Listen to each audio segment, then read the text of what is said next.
10 से 25 सितंबर तक यूपी में राशन वितरण। सोनभद्र में अंत्योदय को 35 किलो और गृहस्थी को 5 किलो मिलेगा लाभ। उत्तर प्रदेश के राशन कार्ड धारकों के लिए अहम खबर है। सितंबर माह का राशन वितरण 10 से 25 सितंबर के बीच किया जाएगा। उचित दर की दुकानें सुबह 8 से शाम 6 बजे तक खुली रहेंगी, दोपहर 12 से 2 बजे तक बंद होंगी। मुफ्त राशन का लाभ केवल उन्हीं कार्ड धारकों को मिलेगा जिन्होंने ई-केवाईसी पूर्ण कर ली। सोनभद्र में अंत्योदय कार्ड धारकों को 35 किलो राशन तथा गृहस्थी कार्ड धारकों को प्रति यूनिट 5 किलो राशन मिलेगा। पेराई सत्र 2025-26 के लिए नई गन्ना सट्टा और आपूर्ति नीति लागू। किसानों को मिलेगा समयबद्ध भुगतान व बेहतर लाभ। उत्तर प्रदेश के लाखों गन्ना किसानों के लिए राहत भरी खबर है। मुख्यमंत्री योगी आदित्यनाथ सरकार ने पेराई सत्र योगी आदित्यनाथ सरकार के द्वारा नई गन्ना सट्टा और आपूर्ति नीति जारी की। इस नीति का मुख्य उद्देश्य किसानों को पारदर्शिता के साथ उनकी उपज का उचित मूल्य दिलाना और समय पर भुगतान सुनिश्चित करना है।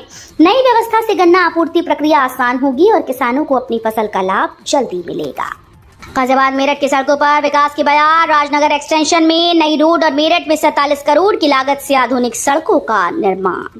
गाजियाबाद और मेरठ के लोगों के लिए बड़ी राहत की खबर है। गाजियाबाद के राजनगर एक्सटेंशन में जल्द ही हम तुम रोड और बंधा नूर नगर मार्ग का निर्माण शुरू होगा। जीडीए ने भूमि अधिग्रहण की प्रक्रिया तेज कर दी है और 3 महीने में काम शुरू होने की संभावना है। 24 मीटर चौड़ी हम तुम रोड और 18 मीटर चौड़ा बंधा नूर नगर मार्ग बनने से यातायात सुगम होगा। जेवर एयरपोर्ट के 20 किलोमीटर दायरों में घरों के नक्शे होंगे कलर कोड मैप से मंजूर। ऊंचाई पर सख्त नियम लागू। नोएडा इंटरनेशनल एयरपोर्ट के 20 किलोमीटर के दायरे में अब मकानों और इमारतों का नक्शा कलर कोडेड जोनिंग मैप के आधार पर मंजूर होगा। एयरपोर्ट अथॉरिटी ऑफ इंडिया ने ये मैप जारी कर दिया है, जिसे बिल्डिंग बायलॉज में शामिल किया जाएगा। इसका उद्देश्य एयरपोर्ट संचालन में किसी तरह की बाधा न आने देना है। नोएडा एयरपोर्ट समुद्र तल से औसत 200 मीटर की ऊंचाई पर है और प्रथम चरण में 1334 हेक्टेयर भूमि पर 2 रनवे प्रस्तावित हैं। लखनऊ, गाजियाबाद और अयोध्या सहित 6 शहरों में बनेंगे आधुनिक बस स्टेशन। पीपीपी मॉडल से 2700 करोड़ का निवेश।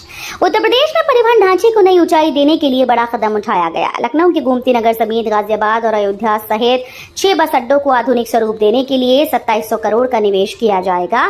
ये काम ओमेक्स ग्रुप के वेंचर बी टुगेदर को सौंप दिया गया है, जो पब्लिक प्राइवेट पार्टनरशिप मॉडल पर इन्हें विकसित करेगा। सीएसए से बर्रा तक मेट्रो परियोजना में तेजी। 15 में से 6 रेलवे ट्रैक तैयार, जल्द शुरू होगी सेवा। कानपुर मेट्रो के सीएसए से बर्रा 8 तक जाने वाले दूसरे कॉरिडोर के काम में तेजी आई है। इस रूट पर 15 रेलवे ट्रैक बनाए जा रहे हैं, जिनमें से 6 पूरी तरह से तैयार हो चुके हैं। सीएसए परिसर में बने डिपो में इन ट्रैक पर ट्रेन संचालन, मरम्मत और रखरखाव की व्यवस्था होगी। रूट पर 10 मेट्रो ट्रेन चलेंगी, जिनमें से 3-3 कोच होंगे। डिपो में 4 track workshop, 4 train parking, 4 shunting, 1 coach unloading, 1 पिट व्हील और 1 ट्रैक टेस्टिंग के लिए इस्तेमाल होगा। 16 सितंबर से कानपुर से दिल्ली के लिए रोजाना उड़ान। इंडिगो का 232 सीटर विमान करेगा सफर आसान। कानपुर के यात्रियों के लिए बड़ी खुशखबरी है। अब दिल्ली जाने के लिए रोजाना हवाई यात्रा की सुविधा उपलब्ध होगी। ये सेवा 16 सितंबर से शुरू होगी, जिसमें इंडिगो एयरलाइन का 232 सीटर विमान प्रतिदिन उड़ान भरेगा। अभी तक कानपुर एयरपोर्ट से अहमदाबाद, बेंगलुरु और मुंबई के लिए फ्लाइट सेवाएं उपलब्ध थीं, जिनके शेड्यूल में भी बदलाव किया गया है। त्योहारों पर यात्रियों की बढ़ती भीड़ को देखते हुए ये कदम उठाया गया है। 2047 तक विकसित यूपी, कृषि में ग्लोबल लीडर, $6 ट्रिलियन इकोनॉमी का लक्ष्य। मुख्यमंत्री योगी आदित्यनाथ ने विकसित यूपी 2047 का संकल्प लिया है। इस विजन के तहत प्रदेश को कृषि उत्पादकता में वैश्विक लीडर बनाने के साथ साथ औद्योगिक विकास में भी नई ऊंचाई दिलाई जाएगी। कृषि क्षेत्र में नवाचार और तकनीक का इस्तेमाल बढ़ाकर यूपी को किसानों के लिए रोल मॉडल बनाया जाएगा। वहीं $6 ट्रिलियन की अर्थव्यवस्था का लक्ष्य रखा गया है। महिला सशक्तिकरण की ओर कदम। यूपी में विवाहित पुत्री को भी कृषि भूमि में हिस्सा देने की तैयारी। उत्तर प्रदेश में महिलाओं को जमीन पर बराबरी का हक दिलाने की तैयारी शुरू हो चुकी है। राजस्व परिषद ने प्रस्ताव तैयार कर शासन को भेजने की प्रक्रिया पूर्ण कर दी। वर्तमान कानून के अनुसार अविवाहित पुत्री को ही पिता की कृषि भूमि में हिस्सा मिलता है, जबकि विवाहित पुत्री को वंचित रखा जाता है। अब धारा 108 से अविवाहित और विवाहित शब्द हटाए जाएंगे, जिससे विवाह के आधार पर भेदभाव खत्म होगा। मध्य प्रदेश और राजस्थान में ये व्यवस्था पहले से लागू है। यूपी कैबिनेट और विधानमंडल की स्वीकृति के बाद यह कानून बदलेगा। गोरखपुर से होकर चलेंगी 3 नई पूजा स्पेशल ट्रेन। त्योहारों पर यात्रियों को मिलेगी बड़ी राहत। त्योहारों पर यात्रियों की भीड़ को देखते हुए रेलवे बोर्ड ने गोरखपुर मार्ग से 3 नई पूजा स्पेशल ट्रेन की घोषणा की है। ये ट्रेन मऊ से उदना, सीतामढ़ी से आनंद विहार और गोमती नगर से बेंगलुरु के बीच चलेंगी। रेलवे ने बताया कि यात्रियों की सुविधा के लिए कुल 2024 अतिरिक्त फेरे लगाई जाएंगी। बीमारू राज्य का ठप्पा लगा था यूपी पर। यूपीएसएससी कार्यक्रम में बोले सीएम योगी। मुख्यमंत्री योगी आदित्यनाथ ने रविवार को उत्तर प्रदेश लोक सेवा आयोग के कार्यक्रम में नवचयनित अनुदेशकों को नियुक्ति पत्र वितरित किए। इस दौरान उन्होंने कहा कि 400 साल पहले उत्तर प्रदेश देश का सबसे समृद्ध राज्य था। हालांकि विदेशी आक्रांताओं, अंग्रेजों की लूट और अराजकता के कारण राज्य को भारी नुकसान उठाना पड़ा। बावजूद इसके 1947 में आजादी के समय यूपी देश की अर्थव्यवस्था में पहले स्थान पर था। सीएम ने बताया कि 1960 के बाद गिरावट शुरू हुई और 2016 तक यूपी का योगदान घटकर केवल 8% रह गया। नोएडा के गौर सिटी एक सोसाइटी में 1100 फ्लैट खरीदार परेशान। पंजीकरण के लिए सीएम योगी से लगाई गुहार। ग्रेटर नोएडा के गौर सिटी 1 स्थित एवेन्यू 7 सोसाइटी में फ्लैट खरीदारों का गुस्सा लगातार बढ़ता जा रहा है। पंजीकरण की मांग को लेकर तीसरे सप्ताह भी खरीदारों ने प्रदर्शन किया। 1100 से अधिक फ्लैट मालिकों का पंजीकरण 3 साल से लंबित है, जिनके चलते उन्हें अभी तक अपने घर का मालिकाना हक नहीं मिल पाया। प्रदर्शनकारियों ने परिसर में मार्च निकालकर प्रबंधन के खिलाफ नारेबाजी की और चेतावनी दी कि जब तक रजिस्ट्री पूर्ण नहीं होती आंदोलन जारी रहेगा। सीएम योगी ने 1510 नवचयनित अनुदेशकों को सौंपे नियुक्ति पत्र। यूपीएसएससी भर्ती प्रक्रिया पूरी। उत्तर प्रदेश में अधीनस्थ सेवा चयन आयोग द्वारा चयनित 1510 अनुदेशकों को आज मुख्यमंत्री योगी आदित्यनाथ ने नियुक्ति पत्र सौंपे।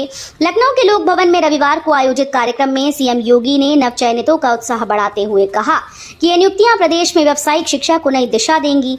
हाल ही में आयोग के द्वारा कराई गई परीक्षा के परिणाम घोषित हुए थे, जिसके आधार पर चयनित उम्मीदवारों को नियुक्ति पत्र वितरित किए गए। कानपुर के ग्रामीण इलाकों में जमीन हुई महंगी। नए सर्कल रेट से बढ़ी प्लॉट और फ्लैट की कीमतें। कानपुर में जमीन खरीदने का सपना देख रहे लोगों को बड़ा झटका लगा। नए सर्कल रेट लागू होने से शहर से सटे ग्रामीण इलाकों में जमीन और प्लॉट की कीमतों में अचानक से बढ़ोतरी हो गई। शहर में जगह की कमी के चलते बिल्डर ग्रामीण इलाकों की ओर बढ़े थे, लेकिन अब वहां भी महंगाई का असर दिखने लगा। ग्रामीण क्षेत्रों में हो रही प्लॉटिंग को देखते हुए सर्कल रेट पे सबसे ज्यादा वृद्धि की गई। इससे आशियाना बनाने की योजना बना रहे लोगों की जेब पर अतिरिक्त बोझ पड़ेगा। यूपी होमगार्ड की सैलरी में बढ़ोतरी। 8वें वेतन आयोग से मिलेगा लाभ। उत्तर प्रदेश के हजारों होमगार्ड के लिए खुशखबरी है। 8वें वेतन आयोग के लागू होने के बाद उनकी सैलरी में बढ़ोतरी होगी। फिलहाल होमगार्ड राज्य की सुरक्षा, आपातकालीन सेवाओं और विभिन्न सरकारी कार्यों में तैनात रहते हैं, लेकिन लंबे समय से उनकी आय सीमित रही। नए वेतन आयोग से न केवल उनकी तनख्वाह बढ़ेगी, बल्कि भत्तों और बोनस में भी इजाफा होगा। सरकार का मानना है कि इस फैसले से होमगार्ड को आर्थिक मजबूती मिलेगी और उनकी सेवाओं का बेहतर सम्मान होगा। गोरखपुर यूनिवर्सिटी में अभी एडमिशन का मौका। रिजर्व सीट्स ओपन कैटेगरी में होंगी कन्वर्ट। दीनदयाल उपाध्याय गोरखपुर यूनिवर्सिटी और उससे संबद्ध कॉलेजेस में एडमिशन प्रक्रिया अभी पूर्ण नहीं हो पाई। अगस्त तक प्रवेश खत्म होना था, लेकिन कई कोर्सेज में सीटें खाली रह गई। स्पॉट काउंसलिंग के बावजूद विशेषकर ईडब्ल्यूएस, ओबीसी, एससी और एसटी कैटेगरी की सीटें नहीं भर सकी। ऐसे में यूनिवर्सिटी प्रबंधन ने फैसला लिया कि खाली पड़ी रिजर्व सीटों को ओपन कैटेगरी में बदलकर भरा जाएगा। माना जा रहा है कि अगले हफ्ते अंतिम एडमिशन राउंड शुरू होगा।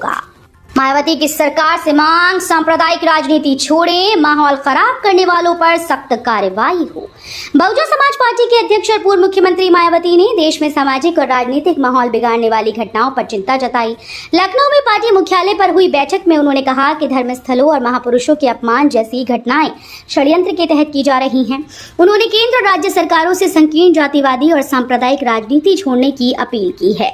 मायावती ने मांग की है कि माहौल खराब करने वालों के खिलाफ सख्त कानूनी कार्रवाई होनी चाहिए। अखिलेश का हमला। 2027 में बदलाव लाएगी जनता, योगी को आउटसोर्स करने की जरूरत। समाजवादी पार्टी के अध्यक्ष और पूर्व मुख्यमंत्री अखिलेश यादव ने इटावा के सैफई में बीजेपी और मुख्यमंत्री योगी आदित्यनाथ पर तीखा हमला बोला। उन्होंने कहा कि अब समय आ गया है कि योगी आदित्यनाथ को ही आउटसोर्स किया जाए।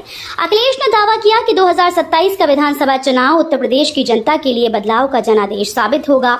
उन्होंने आरोप लगाया कि बीजेपी सरकार में संविधान और आरक्षण खतरे में है, गरीबों को सम्मान नहीं मिल रहा और युवाओं को रोजगार से वंचित रखा जा रहा है। प्रयागराज जंक्शन पर पकड़ी गई किशोरी का पाकिस्तान कनेक्शन। आरपीएफ और खुफिया एजेंसीज अलर्ट। प्रयागराज जंक्शन पर 2 दिन पहले पकड़ी गई बिहार की किशोरी के पाकिस्तान कनेक्शन का खुलासा हुआ। मोबाइल जांच में पता चला कि वो इंस्टाग्राम पर पाकिस्तान के एक युवक से लगातार संपर्क में थी और फोन व चैटिंग के जरिए बातचीत कर रही थी। इस मामले की गंभीरता को देखते हुए आरपीएफ, जीआरपी और खुफिया एजेंसीज अलर्ट हो गई। फिलहाल किशोरी को पढ़ाई के लिए चाइल्ड लाइन को सौंप दिया गया है और सूचना मिलने पर उसके परिजन भी प्रयागराज के लिए रवाना हो गई। उपराष्ट्रपति चुनाव से पहले विपक्षी सांसदों के लिए मॉक वोटिंग और खड़गे के डिनर की तैयारी।